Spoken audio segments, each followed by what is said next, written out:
Welcome to This Explainer. All right, let's just dive right into this. Today, we're exploring the fascinating, kind of dual nature of Glasgow. On one hand, we're looking at the incredible modernization of its physical infrastructure, right? But on the other, we're contrasting that with its deep, highly complex, and honestly, in many ways, unresolved social history. It's really like a tale of two cities coexisting in the exact same space. So, here's what's on the agenda for today. 1. The Clockwork Orange Loop. 2. Driverless tech underground. 3. Cultural footprints and pan loaves. 4. Two famine memorials. And 5. Sectarianism or racism. Basically, today we're journeying from the literal loops of the city's underground transit straight into the historical loops of its identity and legacy. Section 1. The Clockwork Orange Loop, a 19th century circuit. Okay, so we're starting our journey way back in 1896 with the opening of the Glasgow Subway. Get this, it's the world's third oldest underground railway. Literally only London and Budapest beat it to the punch. Locals nicknamed it the Clockwork Orange because of its bright color scheme, and the whole thing consists entirely of just a single, circular 10.5-kilometer track servicing 15 stations. Because the route never actually diverges, you can complete a full, continuous loop of the entire city in just 24 minutes. How wild is that? But, that simplicity definitely comes with some pretty hilarious 21st century quirks. You see, it was conceived during the absolute height of the Industrial Revolution, mostly just to transport workers to shipyards and factories. Well, Glasgow's heavy industry has largely made way for modern services now. So, as a lot of local writers will tell you, the subway often leaves you stranded nowhere near where you actually want to go. Like, say you want to visit the major modern attractions at Pacific Way, like the Science Centre or the BBC Scotland building. Well, your nearest subway stop is Cessnock, which is a solid 25 to 30-minute walk away. It also boasts some totally contradictory working hours for a modern European city. It closes at 11:30 p.m. most nights and a startling 6 p.m. on Sundays. These oddities are so famous, they've even inspired the Glasgow Subway Challenge, where locals literally try to sprint above ground between stations faster than the train is traveling below them. Section 2. Driverless tech underground. Modernizing the loop.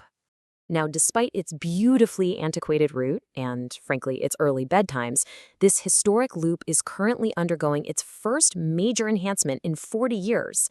Glasgow is moving to a super advanced communications-based train control system. Basically, the network is upgrading to unattended train operation, or what the industry calls grade of automation 4. You can see the sleek exterior of the new Stadler test trains here, featuring this completely futuristic driverless view right from the inside. These brand new driverless units have been undergoing some really rigorous testing on purpose-built tracks before heading into those old Victorian-era tunnels. And this right here is exactly where the old meets the new. Independent safety assessors, like the firm Aegis, they came in and ensured a rigorously safe transition. This is what allowed these sleek new passenger units to officially enter the tunnel in late 2021. So for a transitional period, they're operating right alongside the old 1970s orange fleet. It is just a fascinating visual blend. You've got this cutting-edge technology zooming through a literal 19th century footprint. Section 3. Cultural footprints and pan loaves. Glasgow's complex identity. So, the physical city is upgrading seamlessly, right? But what about the social landscape above ground? Well, consider this quote from a thesis that was exploring Glasgow's subcultures, a contact, to discover more about the British-Israeli movement. Billy is staring at the plain white bedroom wall now. It's as white as a pan loaf, triangular. It's an esoteric, somewhat mysterious little snippet, but it perfectly captures the incredibly complex, sometimes entirely hidden, socio-religious undercurrents occupying Glasgow's cultural space. It's a city where historical affiliations cast some very long shadows. To really wrap our heads around these social undercurrents, we have to look at the timeline. The 19th century events that built the city's physical foundations, like that 1896 subway opening we just talked about, well, they happened shortly after some massive demographic shifts, most notably the 1840s Great Famine migration. And just as the subway's physical loops echo loudly into the 2020s, the social legacy of that 1840s migration continues to trigger massive, emotionally charged debates right up to today. Section 4. Two famine memorials. A city divided in remembrance. For over 170 years, Glasgow was entirely unique in the world. It was literally the only major city with a significant Irish diaspora that completely lacked a memorial to the Great Famine. But that changed when two vastly different monuments appeared within just 3 years of each other. First, you had the 2018 Glasgow Green Memorial. Funded by the City Council, it was deliberately designed to be inclusive, so it commemorates both the Irish and the Scottish Highland victims of the 1840s potato blight. The intent there was to showcase a modern, multicultural Glasgow. But then, shortly after, the 2021 Tower of Silence was erected at St. Mary's Church. Privately funded by an Irish community committee, it stands as a standalone memorial solely for the Irish victims. And as you can imagine, elected officials and organizers clashed pretty fiercely over these differing intents. So, why the clash? Well, the organizers of the standalone memorial made their stance extremely clear. They stated, "The scale and extent of what happened to our people made the notion of a Highland and Irish famine memorial completely unacceptable to us." Basically, the organizers of the private memorial argued that the council's inclusive approach was actually a revision of history. They felt that looping the Highland agricultural crisis in with the catastrophic mass starvation and emigration in Ireland was, in a way, an attempt to avoid the grim reality of Glasgow's historical anti-Irish sentiment. To them, the fact that there wasn't a standalone Irish memorial for 170 years was all the proof they needed that this prejudice lingered. Section 5. Sectarianism, or racism, redefining the divide. This friction over how exactly to commemorate the dead, it taps directly into a highly charged, ongoing academic and political debate that's currently echoing right through the halls of the Scottish Parliament.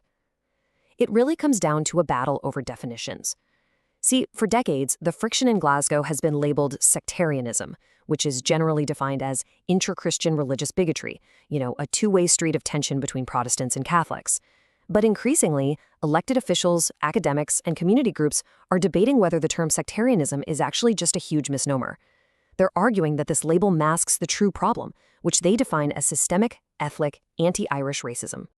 Now, where do you think this debate frequently surfaces? Right in the middle of the intense Rangers versus Celtic football rivalry.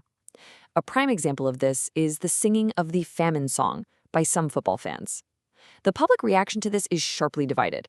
Some people just dismiss the song as mere terracing gallows humor, like just a way to wind up the opposing fans without any genuine malice.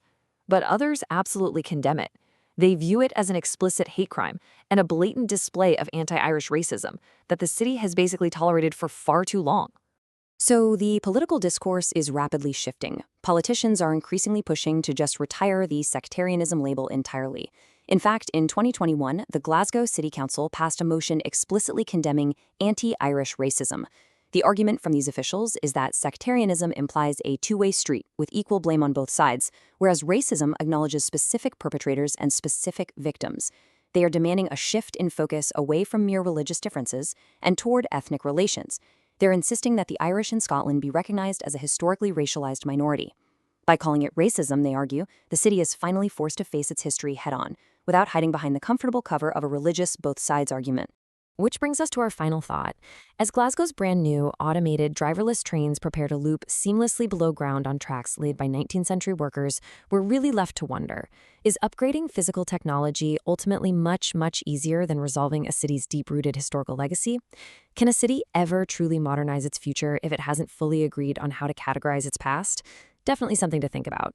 Thank you so much for joining me on this explainer. Keep learning, and I'll see you next time.